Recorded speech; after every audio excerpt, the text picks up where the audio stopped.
Okay, you tell me. I'm inside now.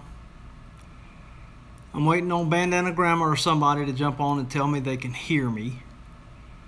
I have no idea what's happening if they can't. So, hey everybody, yo. Well, I guess they got tired of me crying wolf. So now nobody's okay. Debbie, you can hear me. Now you can hear me, Daniel. I don't know what that was about. That's so weird. It may have been because I had my AirPods in. I'd been listening to music, Spanish music, by the way, Spanish Christian music, and you can't.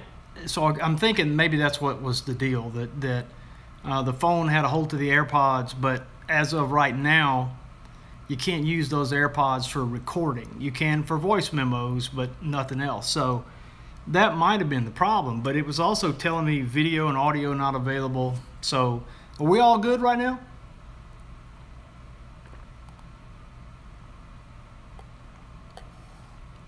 Because what I'll do now is I'll try. All right, thanks, Debbie. All right, so let's try this again, shall we? I'm just going to carry the phone, so it's going to be a little bumpy. And to tell you that we are, I had a lazy morning. Probably needed to be not as lazy, but been traveling a lot. My body was tired. Probably not feeling too good after getting popped by those yeller jackets yesterday. By the way, if you watched our video that we uploaded this morning, or if you watched our live stream last night, I referenced it, that I got attacked by a few yellow jackets. Luckily, just a few. And apparently I'm not allergic to them anymore. You know, your body can change every so often. I didn't have any really ill effects other than it hurt like the dickens. And they swiped my machete. They took possession of my machete. It was laying right on top of the yellow jacket nest.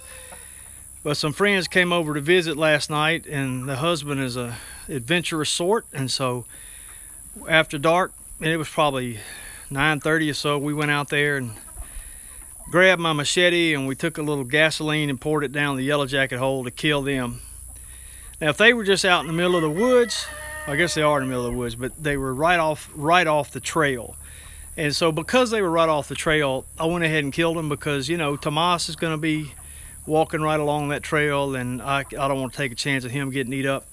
And if they were off the trail out in the middle of the woods, I'd leave them, you know, because I'm sure they probably provide some benefit, and they probably eat things we don't want. But anyway, they're like a little nasty ball of hate, and I don't like them. And so I didn't mind killing them.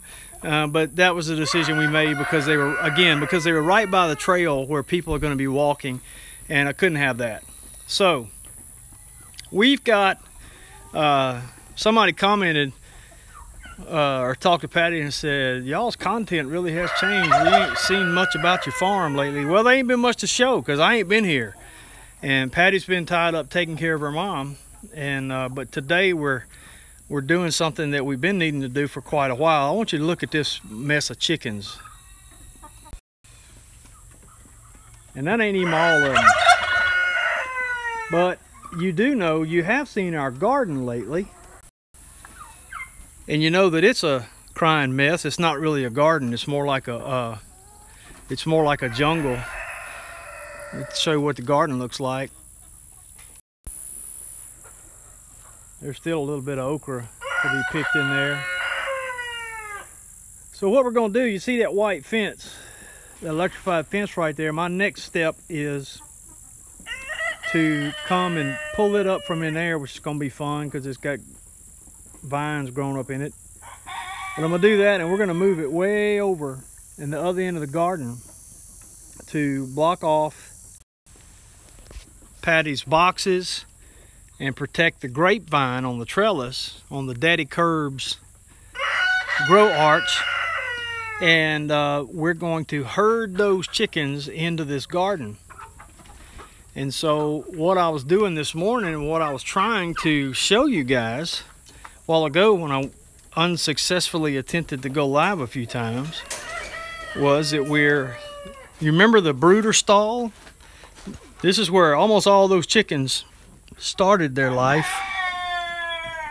in this brooder stall right here.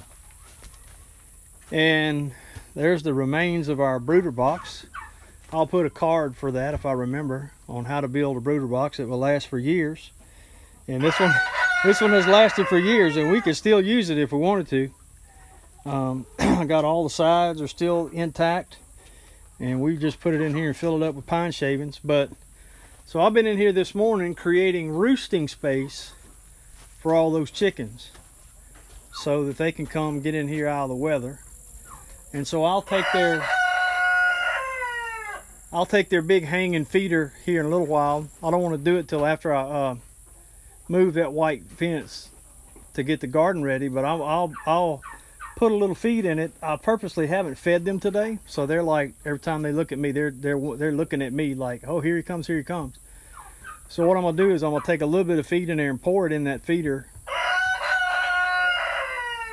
Gotta wait for the rooster to crow. Pour it in that feeder, and then they'll just follow me like the Pied Piper. So that's the plan anyway. So I'm gonna move this white fence, and then I'm gonna be ready. And Patty's over taking care of her mom. I'm actually gonna try to surprise her if she's not watching this right now, because she thinks it's gonna take us and several more people to get it done. And you know, this is a husband thing, so I may come to regret what I'm about to do. But I think it's gonna work. I really do. I think if I get that, the hardest part I believe is gonna be getting that white fence up by myself. Hey Matthew, because it's gonna be tangled in morning glories and all kind of stuff. I see several sections of it that aren't too tangled, so maybe it won't be bad. And if I can get that fence stretched out by myself, then it's gonna be game on with these chickens. I'm gonna carry that feed bucket, and I'll just be like the Pied Piper shaking that feed bucket. And I think the trick's gonna be to keep from stepping on chickens or tripping over chickens. So anyway, that's what we got going on here at Alderman Farms. We are laboring on Labor Day.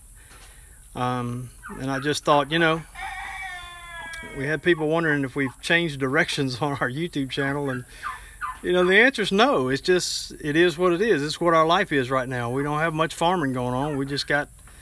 I got my full-time job going on a lot, and Patty's taking care of her mom a lot. And so, it is what it is, and you got to do what you got to do, right? But we are trying to find time to do little things like this that must be done. And so we'll have some more coming for you as we get time to do it. So let me just say hey to some folks. Wonderful Bliss Life. Hey there, Naples Cajun. Already said howdy to Matthew. Thanks, Daniel and Debbie. Y'all were helping me at the beginning. Sheila McCrae, Donna Kelly. Hi there. I feel like the romper room lady. Debbie, I see you. Y'all remember that? The romper room lady when you was little? Yeah, Debbie, life is busy just like everybody else. Hey, Sherry at 7D Farm. Wonderful Blessed Life. I'm going to just walk them in here. That's the plan anyway. Remember, I am a man and I'm a husband, and men and husbands do men and husband things, and sometimes they don't work out like we have them in our head. So in my head, I got this planned out that I'm gonna put. I haven't fed the chick. Well, I did feed. I just scattered them some feed this morning. They hadn't gone without, but they were due to have their feeder filled up. We got a huge feeder, and I've left it empty, and so they got their eye on me. So the plan is that the husband planned is to go in there, pour some feed in that feeder. It makes racket when it does, and so I will have their attention. And then I'm gonna carry that feeder from where they are now, right through the middle of the barn, into this new area, and I'm betting they're gonna follow me. Most of them will. And the good news is I can leave the door open coming into this stall for a little while anyway, because I'll probably throw some feed on the ground in here to keep them occupied. See, my plan is evolving. My plan is evolving. So we'll see. Like I said, I may regret it. Patty may come out later and say, what in the world were you thinking? So we'll see. So yeah, Beth.